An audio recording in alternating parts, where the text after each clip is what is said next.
Guys, Jonathan Burr here with another edition of Road to the Platform. Today we're fielding a question from one of our subscribers asking me exactly what kind of training method do I use and what would I suggest. While it's different for every person, what everybody's goals are, specifically what I do is just a simple adaptation to what I've learned from my training partners and other people that I've worked out with over the years. And to put it in a category, I would simply call it a type of linear progression. Now, if you know much about linear progression, you'll understand that it is, weights are going to move in a linear fashion to a certain given point. So what happens is we'll start at, point A with a higher rep, typically, 6 to 8 rep range, and we work there and we scale down until we get into the 4 to 6 rep range.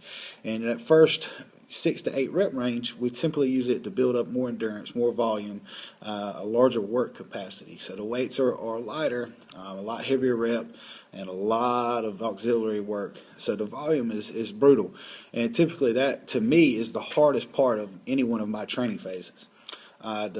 The 4 to 6 rep range, typically we're trying to get an idea of where we're going to be at the end of this progression. The reps are starting to drop, so the weights are getting higher and getting a lot more difficult.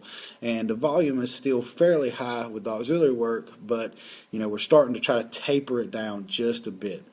The last 4 weeks roughly, we'll go from 3 to singles and progress down each week. Here's where it's really make or break. This is where we're deciding what our openers, second attempts, and third attempts might be. We're really peaking for the meet or for max week.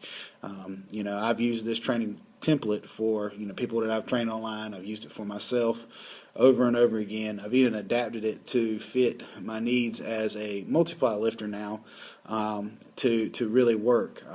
What I typically do is I'll start out in like a single ply brief and work it for the first phases, and really work on building up strength and endurance, and then by the end I've got to where I've added my suit and I'm using the monolift and everything else. And this really allows me to, if I decided to want to do a single ply or a raw meet, if I decided to do that, I could just move back into it with no real trouble. And this has really just been my standard progression and my standard template that has got me to where I am today. With that being said, there are other things you could add in. There's things we could do to evolve that training program to fit your needs, but that is what works for me. So based off this, we decided to go ahead and publish a ebook.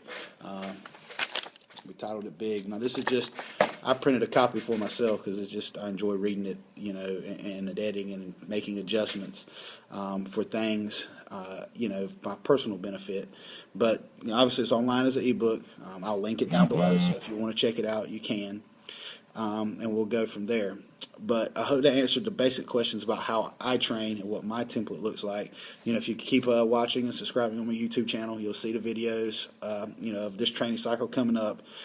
This Saturday is going to be a big day for me. I'm going to get in the monolift and gear up and get an idea where we're at and decide, if we can make it to the APF Nationals and be competitive or not. So until next time, keep training.